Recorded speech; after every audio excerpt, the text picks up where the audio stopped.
hablase de urgencias en pediatría. Es difícil decidir qué tema porque hay muchos temas importantes y más que nada tratar de evitar las secuelas en los pacientes, porque si se maneja rápidamente y se le da un tratamiento adecuado, pues el paciente va a quedar sin secuelas neurológicas. Por ejemplo, si ustedes tratan un paciente en paro, un paciente en choque, un paciente en insuficiencia respiratoria.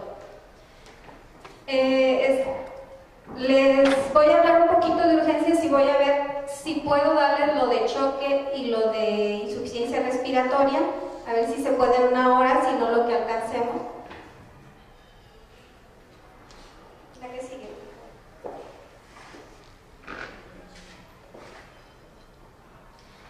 ¿Qué es una urgencia? Pues según la definición, es toda situación clínica en la que si no se hace algo en un periodo corto de tiempo, minutos a horas, existe un riesgo para la salud o incluso para la vida del paciente. Hay varias definiciones, pero esta es la que acepta incluso la Organización Mundial de la Salud. Entonces tiene que ver con tiempo la urgencia. Sin embargo, ustedes se han dado cuenta, los que han estado alguna vez en un servicio de urgencias, que la mayoría de las consultas que llegan al servicio no son urgencias. En la actualidad, un 70 a un 80% en los hospitales donde se han llevado a cabo estudios han encontrado que realmente no son urgencias. Solo, si ustedes se fijan, un 20 a un 30% realmente constituirían una urgencia real.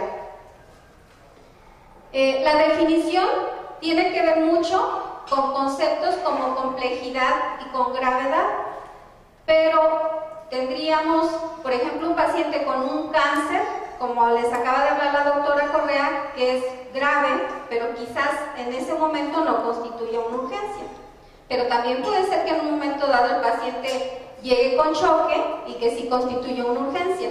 O podemos tener un paciente con un asma, que en este caso el asma esté con insuficiencia respiratoria y que eso sí sea algo realmente grave. Entonces es complejo y habría que hablar de gravedad en el momento, pero no podemos decir que una de ellas no entra o que la otra sí. Depende de en ese momento que esté la valoración, decidir si realmente es una urgencia o no. También incluye conceptos como sufrimiento, porque un paciente que tiene un dolor tremendo, con una escala de dolor de 6, 8, es una urgencia y tenemos que tratarla. Entonces, si el paciente está sufriendo, realmente tenemos que atenderlo rápidamente.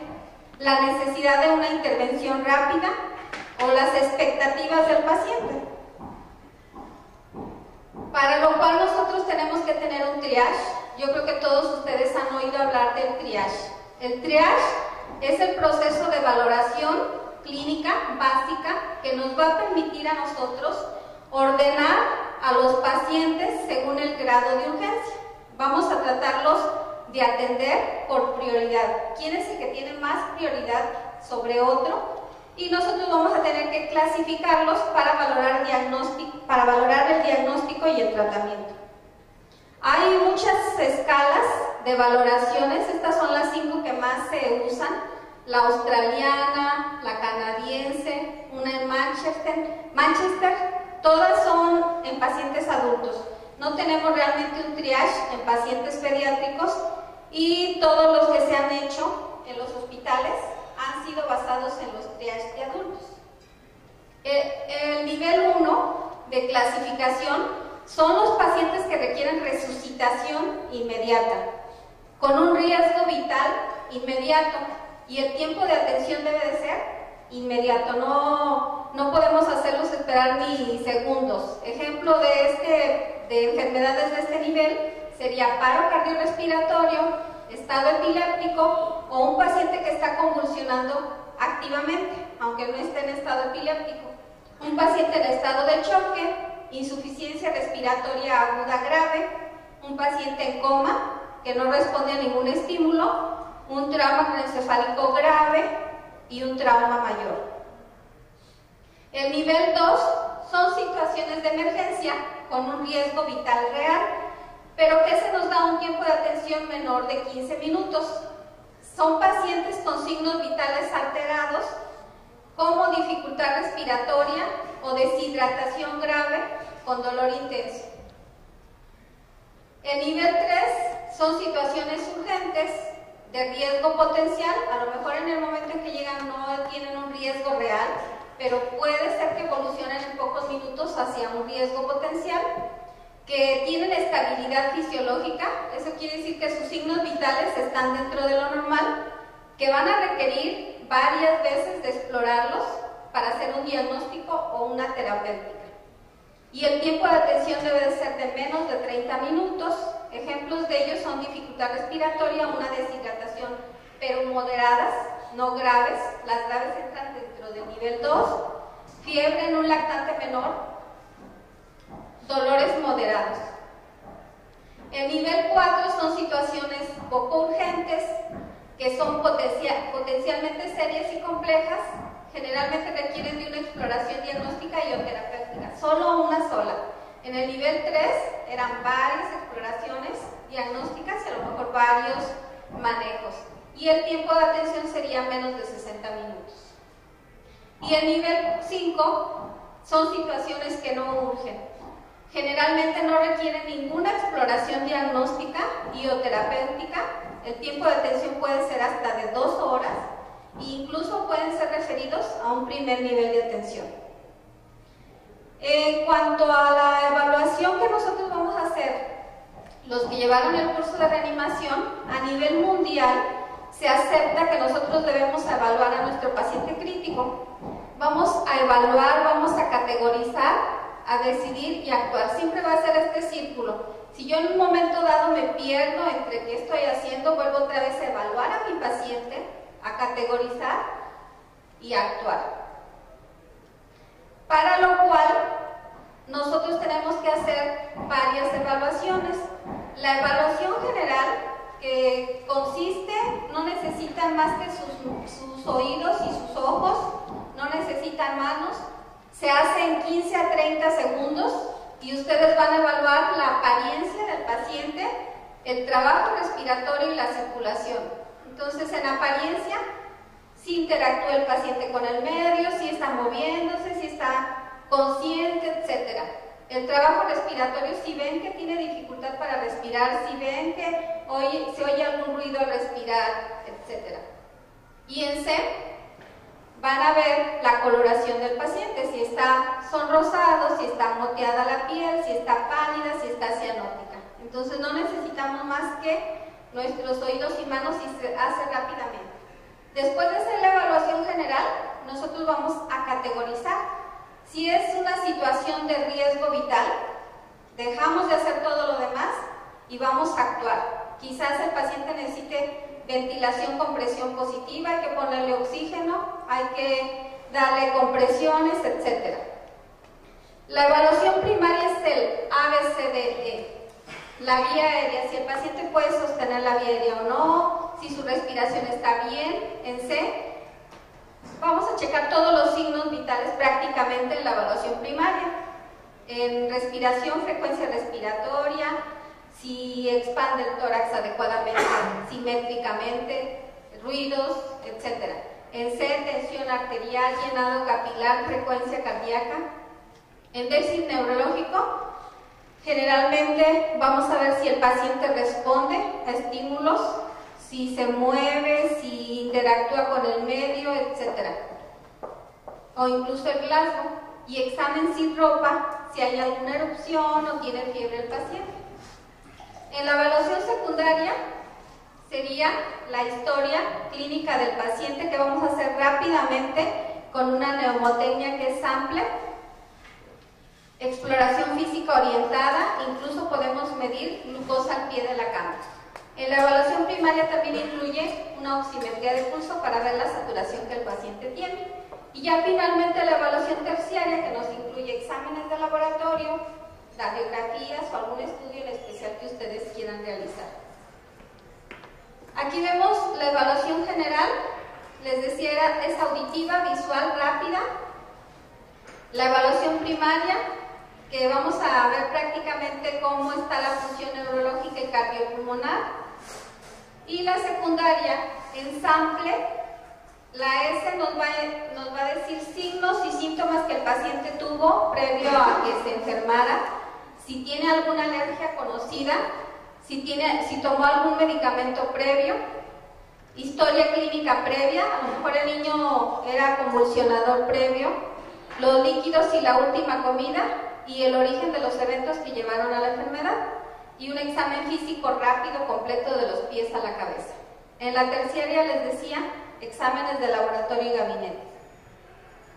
Después vamos a categorizar. Estas serían las enfermedades más graves que nosotros vamos a ver en urgencias. Aquí también nos faltaría lesiones. En lesiones incluimos trauma craneoencefálico, asfixia por inmersión, quemaduras, arrollamientos y intoxicaciones. Pero pues no podemos verlo todo en una hora, entonces vamos a encaminarnos solo a lo respiratorio y a choque.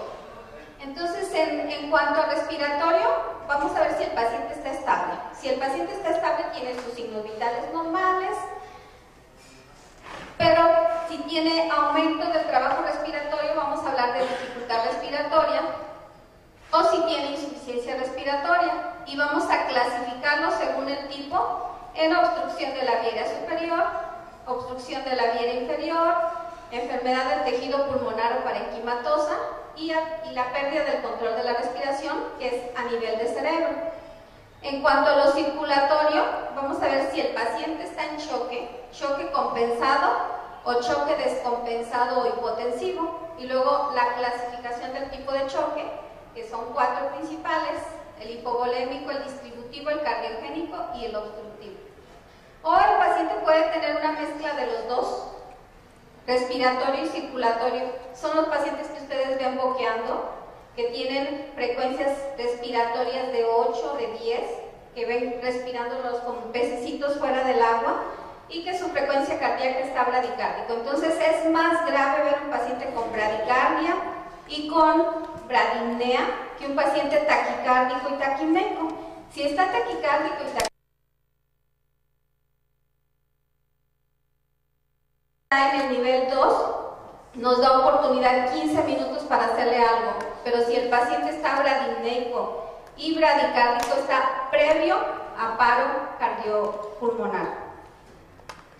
Y aquí están los factores que desencadenan un paro cardíaco, aunque nos faltarían aquí las lesiones, las lesiones que también en ocasiones a veces nos llegan con paro, los pacientes con asfixia por inmersión, por ejemplo.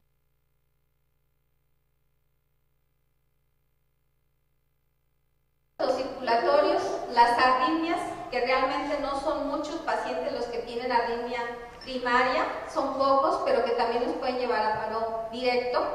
Entonces, esta dificultad respiratoria que evoluciona hacia insuficiencia respiratoria, el circulatorio, a lo mejor previamente era un paciente solo deshidratado y que no lo atendimos o no lo detectamos, evolucionó al choque y llega a insuficiencia cardiopulmonar y para. Hay diferencias entre la vía aérea del niño y la vía aérea del adulto, por eso es que el niño tiene más problemas respiratorios. No se compara para nada el niño con el adulto.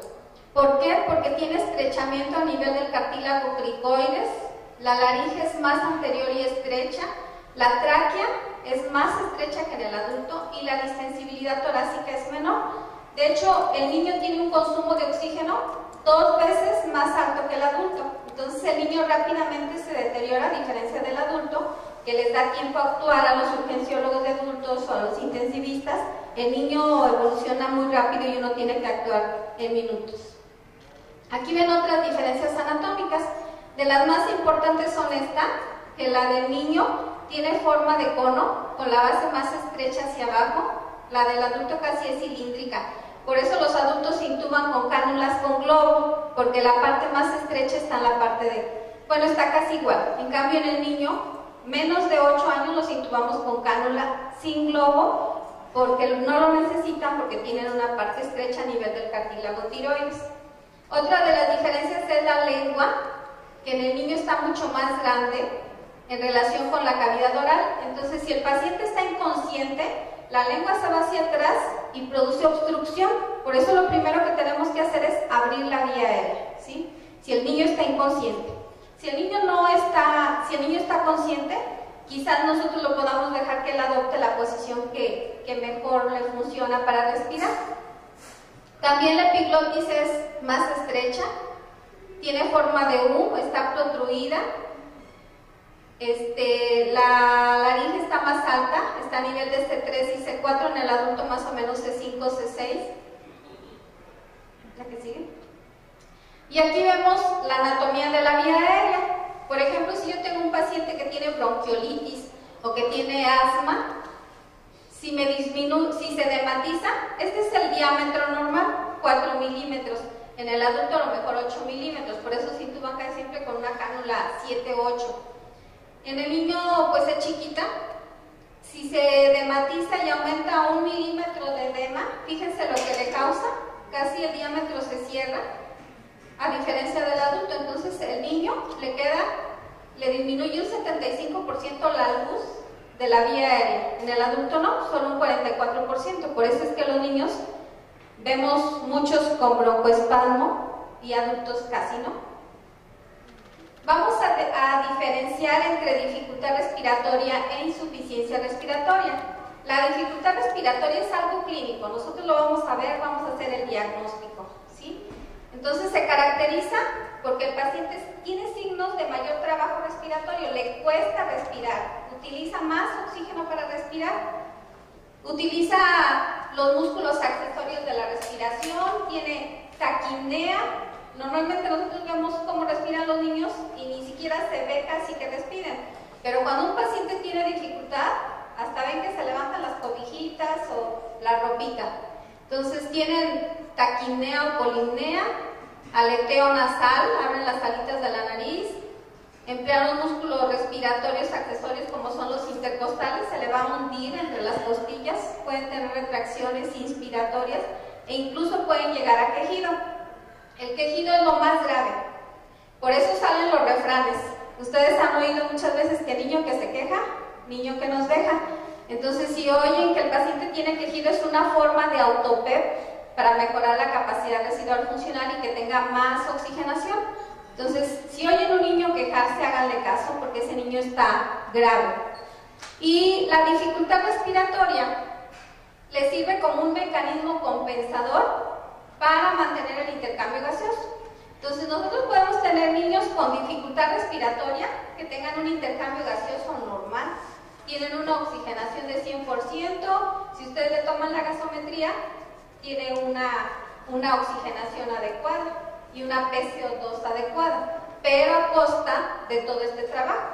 Puede ser que en un momento dado el paciente se canse, o puede ser que en un momento dado el paciente pase a insuficiencia respiratoria. La que sigue. En cambio, la insuficiencia respiratoria aguda es la incapacidad del pulmón para mantener un intercambio gaseoso adecuado. Aunque tengan, el paciente con insuficiencia respiratoria aguda puede tener dificultad o puede que no la tenga. Pero ustedes al paciente que ven sin dificultad respiratoria lo van a ver mal, porque está con hipoxia. Entonces dicen, es que no tiene dificultad porque no lo ven que tiene aleteo, no lo ven que tiene tiraje, quizás ya pasó por esa etapa y está ya en insuficiencia y lo ven aletargado, que no responde a los estímulos. Ustedes, las enfermeras, lo están funcionando y el paciente como si no sintiese. Entonces ese paciente, por el puro estado de conciencia, lo más seguro es que esté en insuficiencia respiratoria. Entonces, la insuficiencia respiratoria es un estado clínico caracterizado por oxigenación y o ventilación inadecuadas. Tendríamos que hacerle nosotros una gasometría para poder hacer el diagnóstico. El paciente tendría que tener hipoxemia, una PaO2 menor de 60 milímetros de mercurio, pero tiene que ser gasometría arterial, no puede ser una capilar, ni una del catéter, ni una venosa. Para nosotros poder valorar la oxigenación, tiene que ser siempre una gasometría arterial. Y tiene hipercapnia, tiene retención de CO2 una PCO2 mayor de 60 y el pH está acidótico, menos de 7.35. ¿La que sigue? Podemos clasificar la insuficiencia respiratoria en dos, la parcial o hipoxémica o tipo 1, que es menos grave, solamente la oxigenación está alterada. En la gasometría solo tenemos una PaO2 menor de 60, pero la PCO2 es normal. Entonces debemos de buscar causas en el compartimiento pulmonar. Y la insuficiencia respiratoria aguda global, hipercárnica o tipo 2, la PaO2 es baja y también hay aumento de la PCO2, entonces los dos están alterados y generalmente aquí las causas pueden ser pulmonares o extrapulmonares. Aquí vamos a ver nosotros si valoramos al paciente en nuestro ABCDE la valoración respiratoria, en donde entra según el tipo, si es una obstrucción de la vía aérea superior, si es una obstrucción de la vía aérea inferior, si tiene un problema del parénquima pulmonar o si tiene pérdida del control de la respiración. Generalmente la vía aérea puede estar abierta, se puede mantener o no se puede mantener, dependiendo de la gravedad de cada una de las enfermedades. La frecuencia casi siempre va a estar aumentada en todos estos, excepto en la de pérdida del control de la respiración. Ustedes han visto, por ejemplo, un paciente con trauma craneoencefálico muy grave, con hipertensión endocraniana, que de hecho uno de los datos de hipertensión endocraniana grave que están incluidos dentro de la triada de Cushing es la bradipnea. Entonces, por eso aquí les pone que es variable la frecuencia respiratoria, porque cuando hay algún problema de origen central, algunos están respirando muy rápido y hay otros que están respirando muy lento. El murmullo vesicular, cuando es obstrucción de la vía aérea superior, generalmente vamos a encontrar estridor. Siempre que ustedes oigan estridor inspiratorio, vamos a pensar que ese paciente tiene una obstrucción de vía aérea superior, fuera del tórax. Entonces ustedes oyen que el paciente respira en cada respiración. Es inspiratoria, pueden tener disfonía y pueden tener ronquera. Han oído la tos como foca o tos perruna, que nos habla de un croup, es una inflamación de la vía aérea superior. En cambio, una obstrucción de la vía aérea inferior van a tener sibilancias, que habitualmente son expiratorias, a diferencia del estridor, que es inspiratorio. Tienen una fase expiratoria prolongada. Y los pacientes con enfermedad del tejido pulmonar, que puede ser un paciente con un edema agudo pulmonar, una neumonía, van a tener estertores finos, pueden oír murmullo vesicular disminuido. Y en la alteración del control de la respiración pues va a ser normal porque no tienen problema pulmonar, es a nivel del cerebro. La circulación de aire está disminuida en la obstrucción de la vía aérea superior, obstrucción de la vía aérea inferior y en enfermedad del tejido pulmonar. Y en el de control de la respiración pues es variable. La frecuencia cardíaca generalmente siempre está aumentada, tienen taquicardia cuando es de forma temprana. Si los papás dejaron a ese paciente y no le hicieron caso, a lo mejor pueden llegar, cuando ustedes los valoren, ya bradicárdicos, pero este es más grave. Yo prefiero que me lleguen aquí. La piel, pues puede estar pálida, puede estar cianótica, puede estar fría en forma temprana.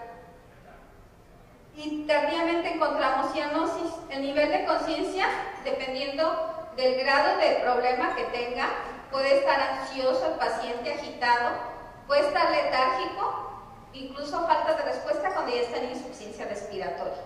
Y la temperatura pues puede ser variable, puede tener fiebre o puede estar hipotérmico. Y aquí está para categorizar en cuanto a la gravedad del paciente. Es mejor que me llegue en dificultad respiratoria a que me llegue en insuficiencia respiratoria. La insuficiencia es algo grave que puede llevar al paciente a paro y que me está ocasionando hipoxia a nivel de todos los órganos. Es una hipoxia hipóxica porque generalmente el pulmón es el que hace el intercambio de oxígeno y si está mal, pues todos los órganos van a tener falta de oxígeno. Entonces, inicialmente, si ustedes se fijan, está taquipneico, taquicárdico, está ansioso, agitado, y cuando ya está grave, bradipneico o apneico, con un esfuerzo disminuido, la circulación de aire está baja, ausente de bradicardia, cianosis, letárgica. Entonces, todos estos signos rojos son de gravedad.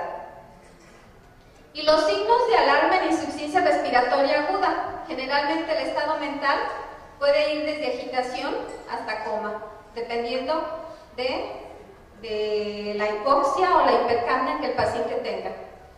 La frecuencia, cuando es más grave, bradineico, menos de 10 respiraciones en un minuto, o taquipnea mayor de 35, o que el paciente esté apneico, no respira. Apnea es el cese de la respiración por más de 20 segundos y que le causa bradicardia al paciente. Esa sería la definición de apnea. Boqueo, lo que les decía, como respiran los pececitos fuera del agua. Tienen un trabajo excesivo respiratorio, tiraje intercostal, estridor, uso de músculos accesorios. Hay fatiga muscular y en insuficiencia ya hay disociación tóraco-abdominal. Normalmente cuando respiramos sube y baja al mismo tiempo abdomen y tórax. Cuando hay discordancia sube uno y baja otro. Y hay inestabilidad hemodinámica, puede haber arritmias, hipotensión, taquicardia, etc. Bueno, aquí es la clasificación que ya la vimos. ¿La que sigue? Este es el tratamiento para cualquier paciente con insuficiencia respiratoria aguda. Es su ABC.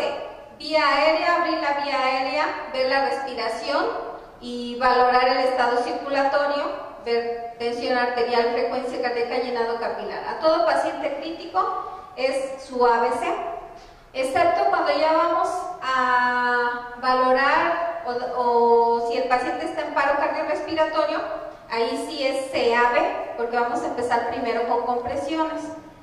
Pero en la valoración de un paciente siempre vamos en orden ABC. Hay que aplicar oxígeno a todo paciente, no se les olvide. El oxígeno es muy importante. En ocasiones necesitaremos de beta-agonistas como el salbutamol, de epinefrina racémica, antibióticos si pensamos que nuestro paciente curse con un proceso infeccioso de tipo bacteriano, esteroides o incluso llegar a ventilación mecánica. La obstrucción de la vía aérea superior pues son estas tres patologías las que más vemos en urgencias, el CRUP, sobre todo en esta temporada hay muchos pacientes con CRUP. La mayor parte son virales, no necesitan antibióticos, solo sintomáticos. La anafilaxia, gracias